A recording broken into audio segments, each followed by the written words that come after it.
life insurance, hindi lang isa ka papel. Ini ay proteksyon sa aton pagpangabuhi. So kung may insurance kita, secured kita. So samtang bata pa kita, kag able kita makabayad, magkuha na kita. Hindi naton pag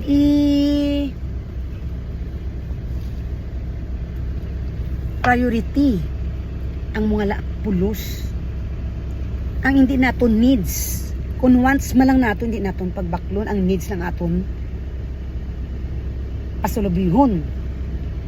Kaya nga ako na-insured kita, mayroon kitang hospital income benefit. Nga kung hospital kita, may fund nga hihatag sa aton. At the same time, hindi naton mapaktan sa aton pagpangabuhi. May mga masakit na delikado like cancer, wala naton ginapangayo. May ublulig ang aton ni insurance. Kag wala sang may nagabato diri sa kalibutan, tanan-tanan kita madula. So kin insured kita, ang aton niya nagkalabilin diri sa kalibutan like aton bata kag bana ay makuha. But kung buhi pa kita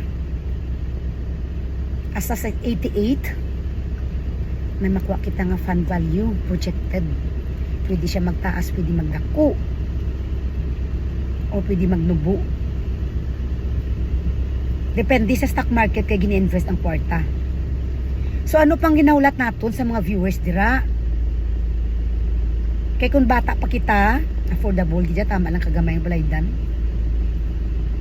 Kag kung may sobra malang aton nga kwarta, priority naton magkuha na kita. Kay nga sa ulihi, mahinulso lang kita kung wala kita insurance. Nga able kita magbayad kay as of now, undi-indiin malang gani nagakadto mga kwarta sa wala pulos. So priority naton magkuha sang life insurance from Sun Life Grepa. Sa Sun Life Grepa, my future kita.